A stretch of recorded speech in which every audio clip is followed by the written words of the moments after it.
O kɔ a ka fɔ ko denkɛ fila tɛrɛ kɛ dɔ bolo alu dɔ ma mɔ k'a fɔ alu fa ɲɛ ko n fa i ye n ta nafolo di n ma i cɛ dɔ cɛ o k'a la nafolo dɔ tala alu tɛ n ba tele dan dɔ tɛmin kɔ dɔ ma mɔ ka fɛn bɛɛ la dɛ ka wa taama dɔ jamanajan dɔ kan a k'a la nafolo bɛɛ tiɲɛ manamana la a ban kɔ fɛn bɛɛ damuna kɔnkɔ b'a donda jamana o kɔnɔ kɔnkɔ k'a mina damina o dɔ a ka baara ɲini ye mɔɔ dɔ fɛ o k'a ta k'a lawala sɛnɛ dɔ kɔsɛgbɛndiya wa dɔ yiriden minnu ye dila kɔsɛlu ma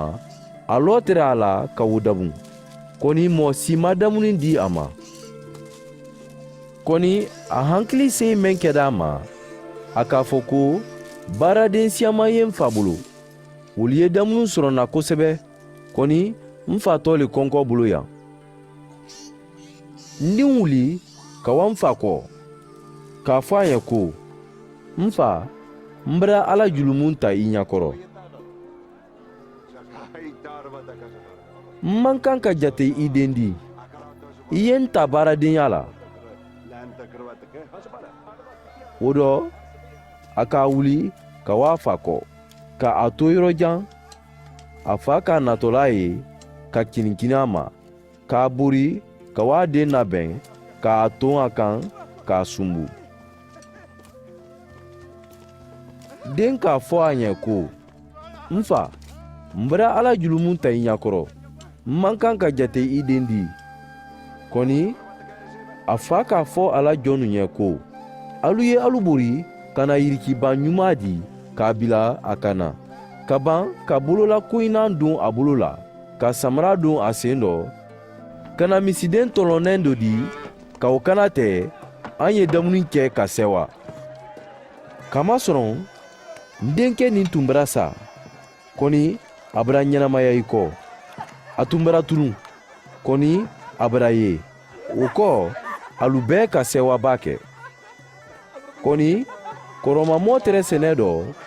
ka o natɔla to a sudunya lumala dɔ a ka dɔnkili ni dɔnkan mɛn a ka jɔn dɔ kili ka o ma ɲininka k'a lɔn mɛn kɛ nin o k'a fɔ a ɲɛ ko i dɔ kɛbara na i fa bara sewa ka misiden tɔlɔnnen fa ko a den kɛndɛ bara na o dɔ a mɔnɛda a tun t'a fɛ ka don lu kɔnɔ kɔni a fa bɔra lu ma ka wa a madiya kɔni a k'a fɔ a fa ɲɛ ko